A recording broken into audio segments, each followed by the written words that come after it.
Hey everybody, welcome to Chapter 12. Chapter 12 covers biotechnology and genomics. So this is kind of a continuation now that we've learned about DNA and how it controls protein production in cells. This chapter goes on to explain how us knowing that has allowed us to generate technologies that allows us to alter genes for our benefit. So first let's start by defining what biotechnology is. And if you break that word down, you see we have bio and tech. So, and then of course you have ology. So bio means life, as y'all know. Tech means having to do with some kind of technology. And ology means the study of something. So we have here a term that means the study of the combination of technology pertaining to life. So by definition, what biotechnology is the use of natural biological systems to create a product that is desired by humans. And so some examples would be vaccinations, antibiotics, even tests that are used to detect antigens that or even antibodies that we use for diagnosis in a medical setting, such as COVID-19 or any other virus or bacterial infection.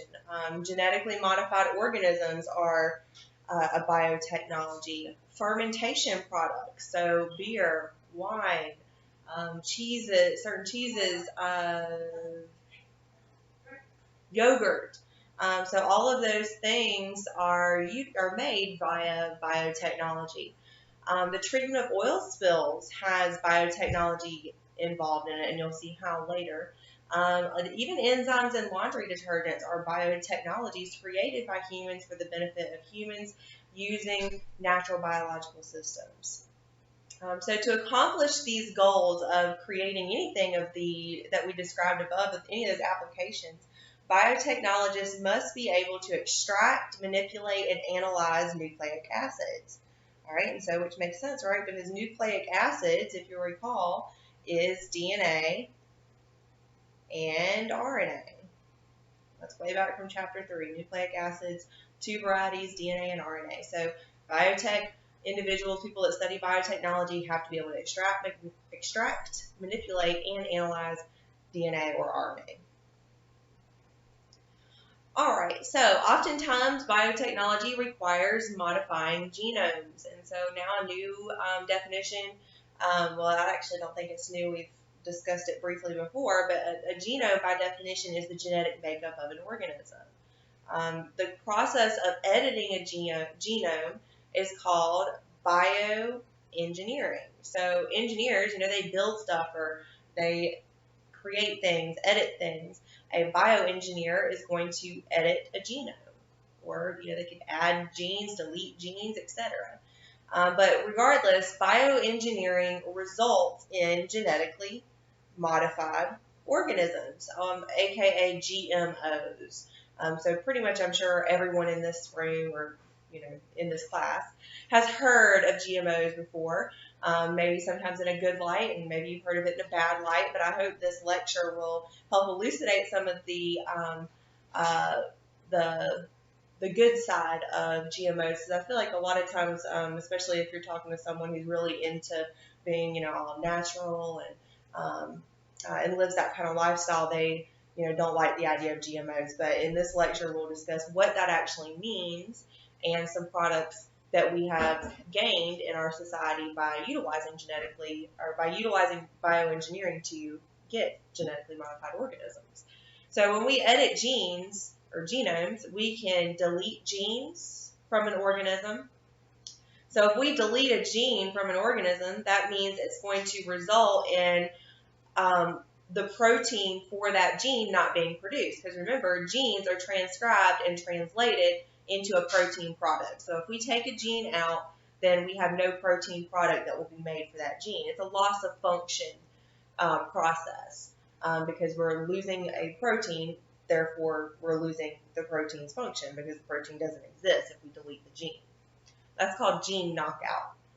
So personally, I have some experience with doing this in fish. One of the genes that my thesis research, um,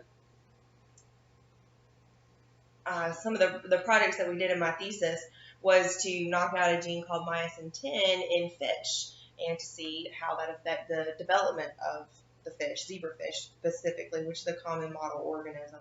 But that's called gene knockout. It's where we deleted a gene, and therefore that organism did not produce that protein product.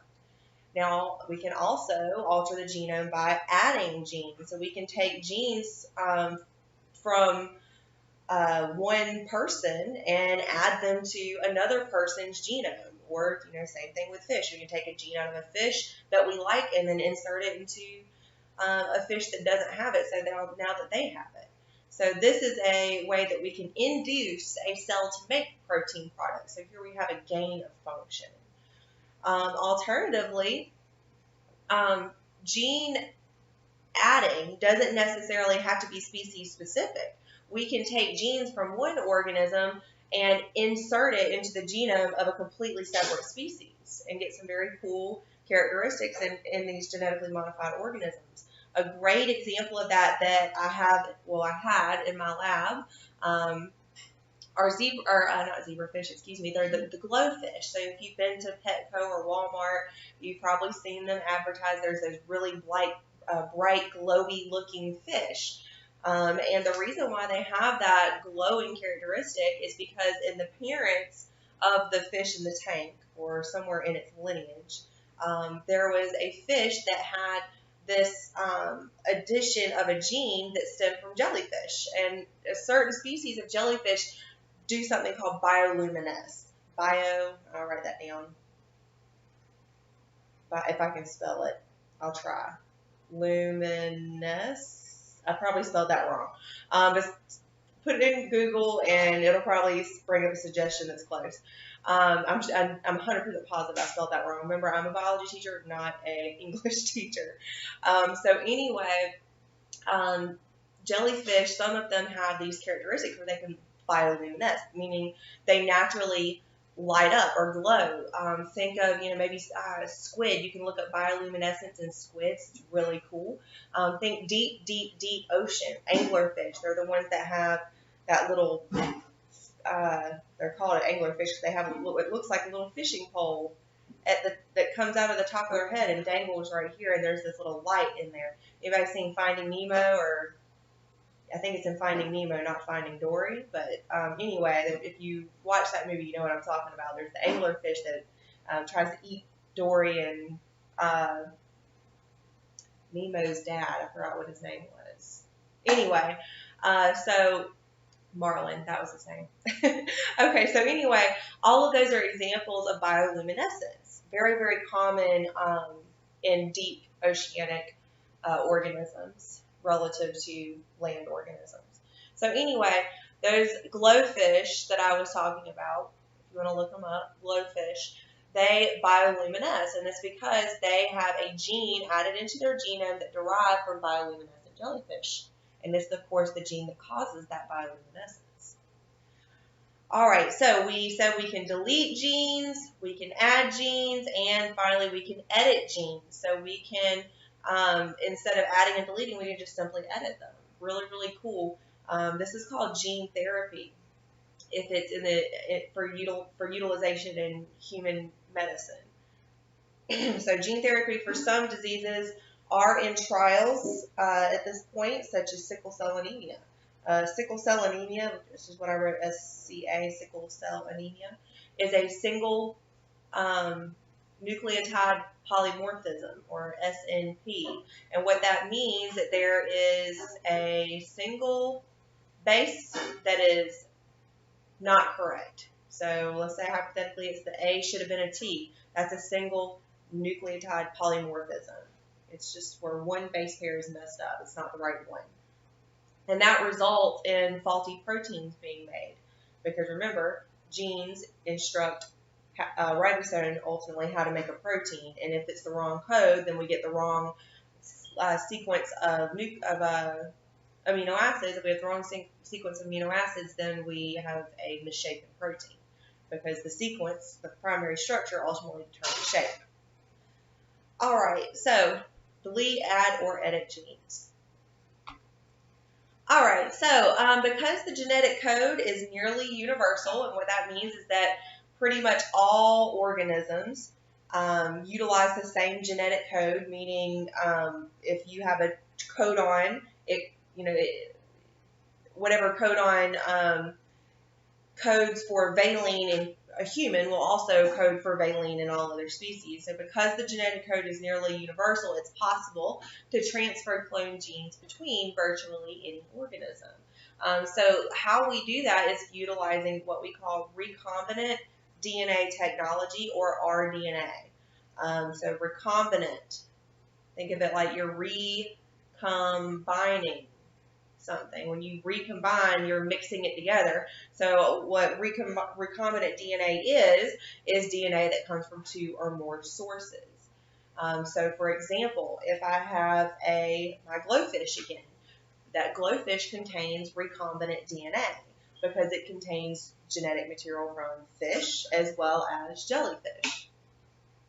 Now, how do we produce that jellyfish? That's what this next bit is going into. To create recombinant DNA, we have to have a vector. A vector acts like a vehicle. So hopefully that'll help you remember it. Vector starts with a V. Vehicle starts with a V as well. So a vector is a vehicle that is used to transport a gene into a host cell. So in my glowfish example, a vector would have held a jellyfish gene for bioluminescence and help to carry it into the fish. Now, typically, one of the most common vectors are plasmids. Plasmids are little small accessory rings of DNA from bacteria. So bacteria typically has a single circular loop of DNA.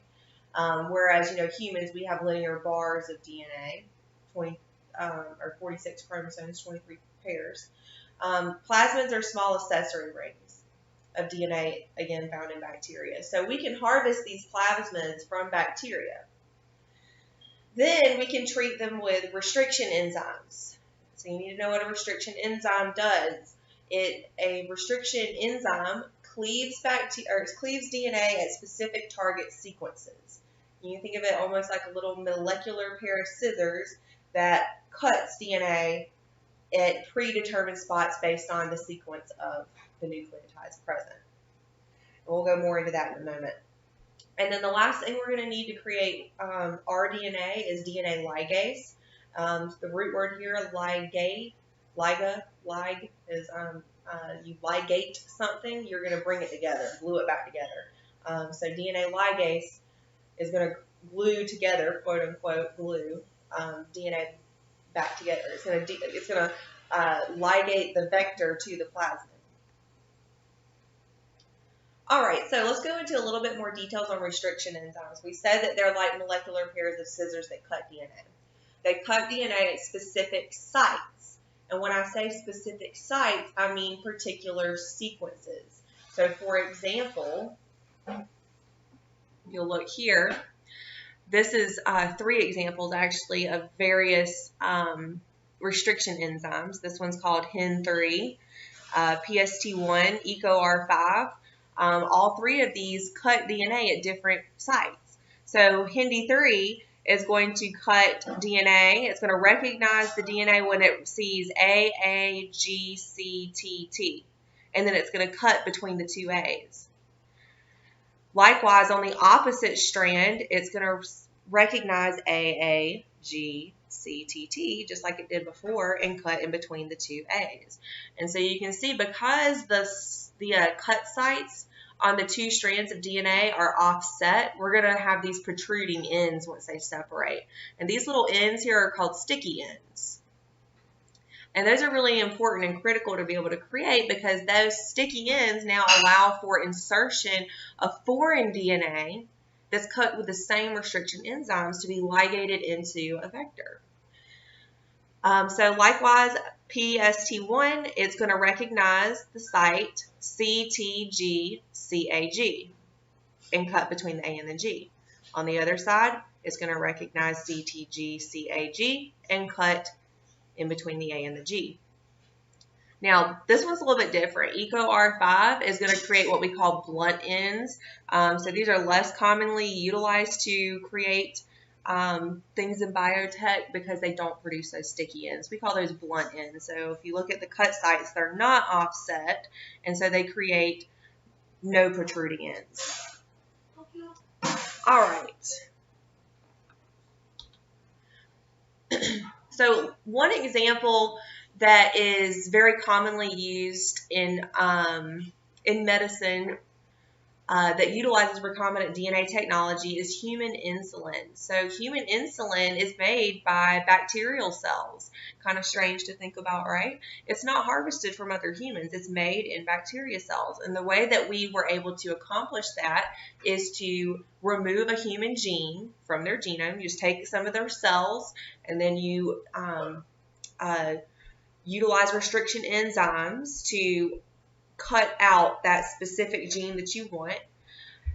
You are going to then purify your sample so you only have the human gene and none of the other DNA that you don't need, and then you introduce it to a plasmid that has been cut with restriction enzymes that will then be ligated to the inserted human gene. So there you have the DNA ligase, which will accomplish that goal.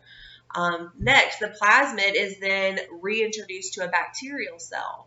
And because bacteria don't have a nucleus, all of their cellular machinery is not held within the nucleus. So now that DNA can just go ahead and start being transcribed and translated into protein. And since we introduced a human insulin gene into the bacteria, it will produce human insulin. So then we can harvest that insulin and market it as a medication. So the next couple of slides are going to go through that again, but with illustrations because I love illustrations. I think it helps make y'all understand it and me understand material much better. So here we have a human cell. Now this is obviously